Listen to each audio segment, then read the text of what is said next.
Welcome to our channel. Today we're diving into the shocking and tragic story of Sunny von Bülow, a tale of wealth, love, betrayal, and scandal that gripped the world. Sunny's glamorous life as a socialite seemed like a fairy tale on the surface, but beneath the glittering facade lay a series of dark secrets that would ultimately end in heartbreak. From her royal beginnings to a mysterious coma, and the infamous trial of her husband, Klaus von Bulow, this is a story you don't want to miss. Stay with us as we unravel the twists and turns of this extraordinary case. Born into enormous wealth, she grew up in a rarefied bubble where extravagant trips to Europe were routine and idle tennis matches at exclusive Swiss resorts were just another part of the day. Her father was rumored to have bequeathed her a staggering inheritance, upward of $100 million. While that sum sounded mythical to many, it was very real in Sunny's social circles. The young heiress could indulge in every sophisticated pastime the upper classes had on offer: tennis, skiing in the Alps, leisurely yacht excursions through the Mediterranean. And it was on one such extended trip in Switzerland's manicured tennis clubs that she met the man who would alter her life forever, Prince Alfred von Auersperg. The encounter, by some accounts, seemed straight out of a romantic novel. Sunny, a stylish American in her 20s, warming up for a tennis lesson on a pristine court with the mountains towering behind her.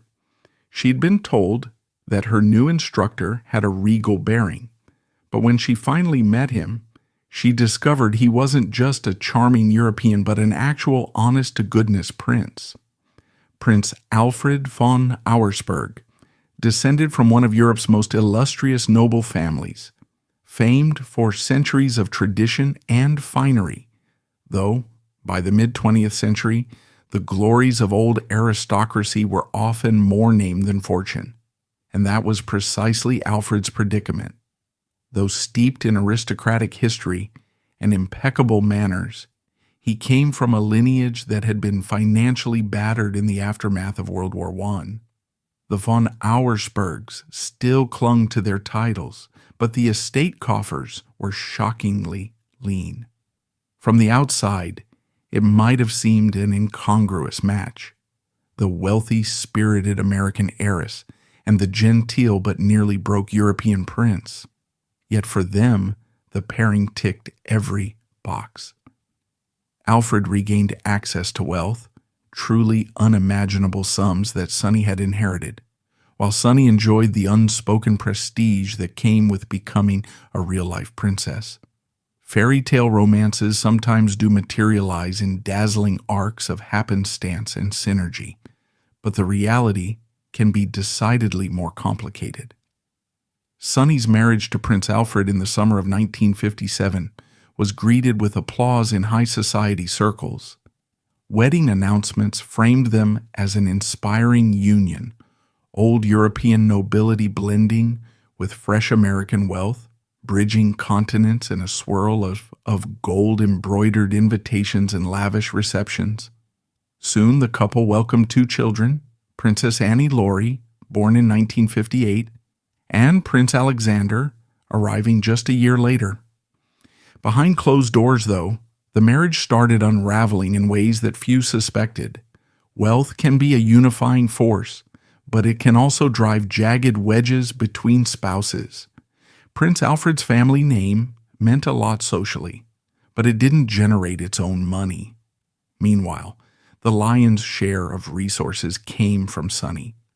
Even for a couple seemingly so in love, these imbalances often create friction. By 1965, less than a decade after they said "I do," the disagreements had turned into walls between them, and they abruptly filed for divorce. Neither side publicly revealed the nuanced reasons for the split. Was Alfred resentful of Sunny's overshadowing wealth? Or was she disillusioned by the echoes of formality that came with marrying into a European clan? All the public knew was that the marriage dissolved, leaving Sunny a divorced mother of two, though still carrying her newfound princess title. When news of the divorce spread, there was a swirl of whispered speculation. Who would Sunny choose next?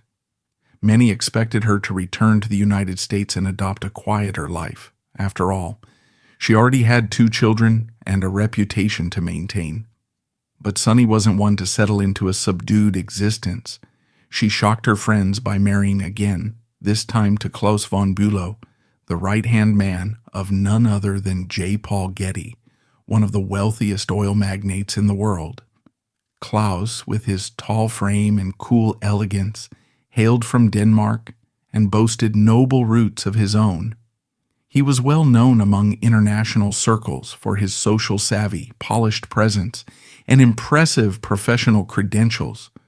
For onlookers, it felt like Sunny was doubling down on her taste for glamorous men, forging yet another alliance steeped in wealth and aristocratic tradition. But if the marriage to Prince Alfred had disappointed on some fronts, the union with Klaus quickly revealed even sharper challenges. The couple welcomed a child in 1967, a baby girl they named Cosima, but their picture-perfect lifestyle was far from stable. By the late 1970s, tensions flared between them. Their arguments ran the gamut, from financial power struggles to the simple fact that Klaus spent a significant portion of his time in New York, far from Sunny's beloved Newport estate. According to acquaintances, those geographic separations only exacerbated the rifts in their relationship. They might play the gracious couple at parties, Sunny in her exquisite gowns, Klaus in his tailored suits, but in private they were locked in a chilly, resentful dance, all while trying to present a united front to the outside world. Sunny was once again the primary source of the wealth in her second marriage. She'd set up an annual trust for Klaus of around $120,000, a substantial sum in that era. Yet for Klaus, that allowance was a double-edged sword. Sure, it covered his lifestyle, but it also reminded him daily that he was financially dependent on his wife. People close to them whispered that he resented being the kept man in the relationship, a feeling that gnawed at his pride and would inevitably unravel their fragile accord. Around that same time, rumors circulated of Klaus's extramarital pursuits. One name in particular popped up with regularity: Alexandra Isles, a former soap opera actress whose beauty and charms reportedly captivated Klaus. He made little effort to conceal the affair. If Sunny was aware, she seemed powerless or perhaps unwilling to confront him, which only fueled Alexandra's frustration. She wanted Klaus to divorce Sunny so they could marry and enjoy a more conventional relationship, but Klaus kept hesitating. His excuse? He claimed Sunny was mentally unstable, that divorcing her would devastate her emotionally. More significantly, if he walked away, he'd lose Sunny's fortune. And let's not forget, Alexandra, for all her allure, had no intention of living modestly. She too wanted a privileged lifestyle, and only Sunny's money could sustain that. Alexandra ended the affair for a time, disillusioned with Klaus's inability to commit. But everything took a dramatic turn in late December 1979, when Sunny's family convened at their Newport mansion to celebrate the holidays. On the surface, it was the typical festive scene: garland, spiked eggnog, a large Christmas tree shimmering in the main hall. Sunny and her adult son, Alexander, from her marriage to Prince Alfred, lounged in the cozy library, sipping several cups of alcohol-laden eggnog. Sunny was relaxed, yet slightly unstable. Friends later admitted that once Sunny started drinking, she had trouble stopping. She would trip over her own feet, knock furniture around, and occasionally injure herself in small domestic mishaps. After those eggnogs, Alexander thought it wise to tuck his mother into bed for the night. He helped her upstairs, settled her into her room, and left, assuming she needed rest. But according to Klaus, what followed was a tense confrontation between husband and wife. Sunny, still somewhat intoxicated, possibly emotional, began complaining that Klaus's work took him away too often, and the pair even mentioned the prospect of splitting up. He later told others that he aimed for a discreet separation, but that Sunny became so agitated it was impossible to keep matters calm. Sometime in that heated night, Sunny lost consciousness in a way that seemed different from ordinary drunken sleep. The family maid expressed concern, but Klaus waved it off, saying Sunny just needed time to sleep it off. No need for a doctor, he insisted. By the next morning, though, Sunny was completely unresponsive, and it was Alexander who shook her, horrified that she wouldn't wake. Only then did Klaus concede to call a doctor, who took one look at Sunny and rushed her to the hospital. Hospital tests concluded she was hypoglycemic. Her blood sugar had plummeted, likely aggravated by alcohol.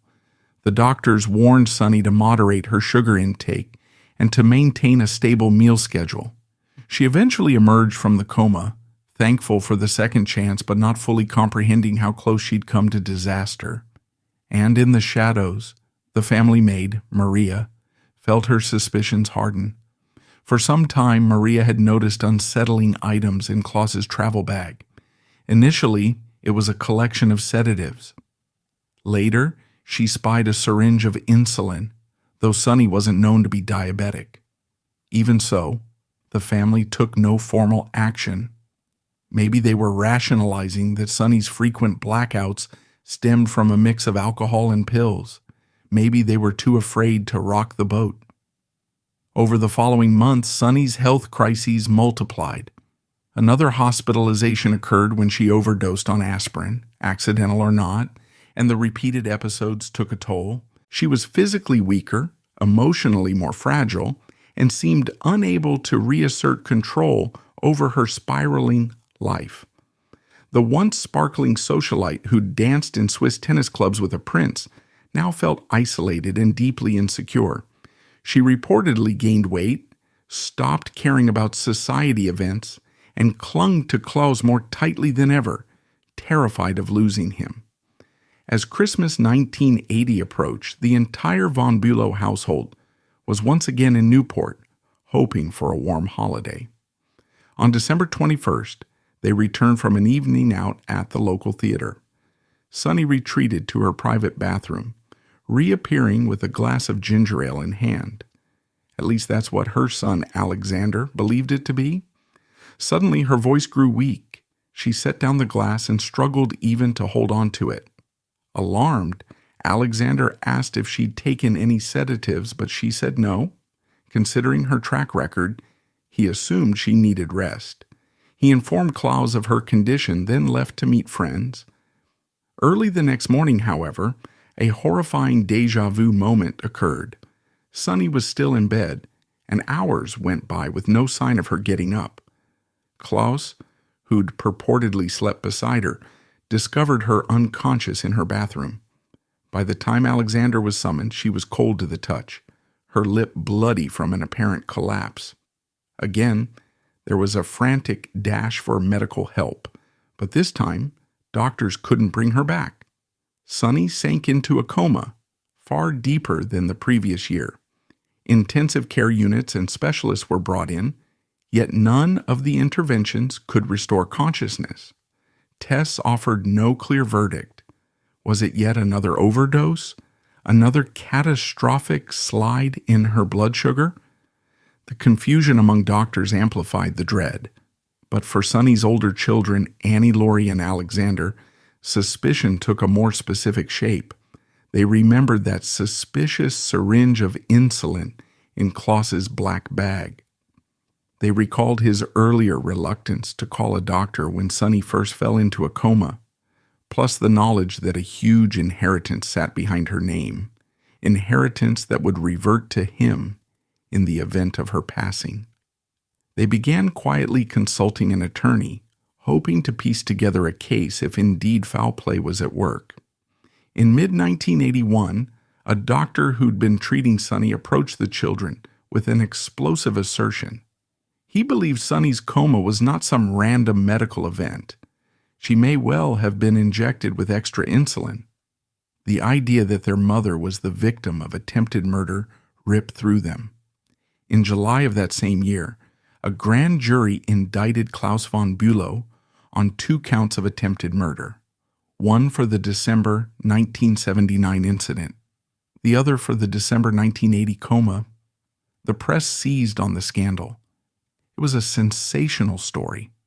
A wealthy socialite in a vegetative state, an urbane husband accused of poisoning her for financial gain, the children of her first marriage crusading for justice. Public opinion skewed heavily against Klaus. The allegations that he'd manipulated Sunny and used her own wealth to maintain a mistress led many to see him as cold-hearted and scheming.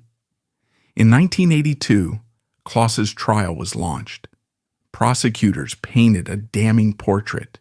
A husband who bristled under the kept man dynamic took a lover who demanded financial security and thus had every motive to eliminate Sunny in a way that looked like an accident. The prosecution trotted out witnesses to speak of Sunny's fragile emotional state, her heavy drinking, and her reliance on sedatives. But they placed special emphasis on one chilling piece of physical evidence, that used syringe in Klaus's black bag, which tests revealed contained traces of insulin. Klaus's defense argued that the insulin might have been used for other purposes, or that it could have been put there by a malicious third party. They also underscored how Sunny had a record of overdoses, pill misuse, and extreme alcohol consumption. So perhaps her comas were tragic accidents rather than murder attempts. It wasn't enough. Klaus was found guilty.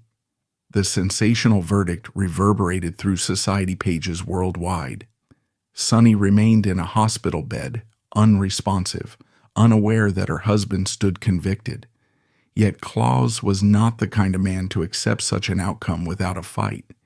He hired Alan Dershowitz, the now famous Harvard law professor who would later gain even greater notoriety for defending celebrities like O.J. Simpson. Dershowitz unleashed a fierce appeal campaign, meticulously challenging the forensic evidence. He targeted the reliability of the insulin tests, questioned the thoroughness of the prosecution's timeline, and pointed to possible contamination. He also brought up Sunny's well-documented self-destructive behaviors, suggesting a plausible explanation for her coma that did not involve Klaus's tampering. The appellate process effectively overturned Klaus's conviction, granting him a new trial. Rather than face another protracted legal battle, Klaus reached a settlement with Sunny's children in civil court. Under that settlement, he agreed to divorce Sunny, relinquish all claims to her fortune, and remove himself from the country. It was a compromise that left him free of criminal punishment, but stripped him of the inheritance he once stood to gain. By then, however, the damage to Sunny's life was irrevocable. She remained in a persistent vegetative state, her body sustained by machines, her mind silent. For nearly 3 decades, she lingered in that state, neither improving nor succumbing to her condition, an ironic echo of the wealth that had once let her live so luxuriously. Doctors provided long-term care while her children hovered as loving guardians, outraged that the woman they cherished was reduced to a frail body, unable to speak or see them. In 2008, Sunny finally passed away at the age of 76 from heart complications. By that point, the press had mostly moved on to other scandals, but the tragedy of her final years remained a dark footnote in the annals of high society. Klaus, for his part, lived until 2019, dying at 92. He spent his post-trial years maintaining a low profile in London and elsewhere, presumably eager to escape the glare of curiosity that dogged him on American shores. Though he was never convicted a second time, Public discourse never exonerated him morally, and speculation about his guilt or innocence persisted until his final days. Those who believed he was innocent pointed to Sunny's alcohol abuse, mental health struggles, and precarious health profile. Those convinced of his guilt saw him as a snake who manipulated a fragile woman for personal gain, only to fail in the most sensational manner when doctors discovered insulin in a suspicious syringe. Like so many real-life mysteries, the truth likely lay in messy, complicated territory, some combination of factors beyond easy categorization. In the end, no further criminal charges were filed, and the official record remains ambiguous, shaped by legal maneuvers rather than definitive proof. We return to that haunting question. What really happened on those 2 December nights, one in 1979 and another in 1980, that sent Sunny into comas? Was it purely her destructive habits meeting an unfortunate convergence of stress, medication, and alcohol? Or did Klaus, cornered by his extramarital lover's demands, methodically inject Sunny with insulin to rid himself of an unhappy marriage? All the investigations, trials, and appeals never unearthed a crystal clear truth. Her life is proof that a fortune can't ward off emotional isolation, that a title can't soothe deep unhappiness, and that illusions of security can shatter in the face of well-guarded secrets. The insular world of aristocrats and old money Americans is often marked by an intense desire to keep scandal locked away behind ornate doors. In Sunny's situation, that desire for secrecy erupted into a very public spectacle indeed. A grim murder trial, paparazzi crowding courthouse steps, sensational headlines. The notion that tragedy can strike the wealthy as brutally as it strikes anyone else resonates clearly here. Though Sunny's downfall was burdened by the additional drama of enormous inheritance deals and transcontinental pedigrees, documentaries and articles revisit the transcripts, weigh the evidence, and interview those who had a front row seat to the saga. Some portray Klaus as cunning and manipulative, citing the black bag of sedation as the ultimate smoking gun. Others point to Sunny's pattern of mixing substances, her emotional volatility, and the possibility that she accidentally induced her own coma. It's also notable that Sunny, once so invested in preserving her privacy, became an unwilling symbol of sensational scandal. She spent her earlier life deftly maneuvering among the American upper class, traveling discreetly, attending or hosting exclusive gatherings. She seldom granted interviews or posed for society pages. She was rumored to have turned down magazine covers, prizing an almost old-fashioned sense of modesty. Yet ironically, her final tragedy unleashed a maelstrom of publicity. The very family members who wanted to keep matters quiet ended up in the center of a media storm, forced to share intimate medical and financial details under a spotlight that stretched across continents. The story eventually ended in heartbreak for everyone, but also with a note of uneasy finality. Klaus, in the eyes of the law, escaped ultimate punishment. His conviction was quashed, and the subsequent settlement left him free to live out his days away from the American press. Annie Laurie and Alexander presumably found some solace in stripping him of any claim to their mother's estate and ensuring he stayed out of their immediate sphere. But none of that changed the fact that Sunny's life was effectively over long before she drew her last breath. For years, she existed only as a figure in a hospital bed, beyond the reach of conversation or emotional closure. Even after all these decades, there's a certain haunting aura to Sunny's case. It's the kind of story that reemerges when people talk about shocking crimes in polite society or recall infamous trials with a swirl of gossip. In those retellings, the details surface: the holiday setting, the spiked eggnog, the discovered insulin syringe, the glamorous parties overshadowed by an unspoken gloom.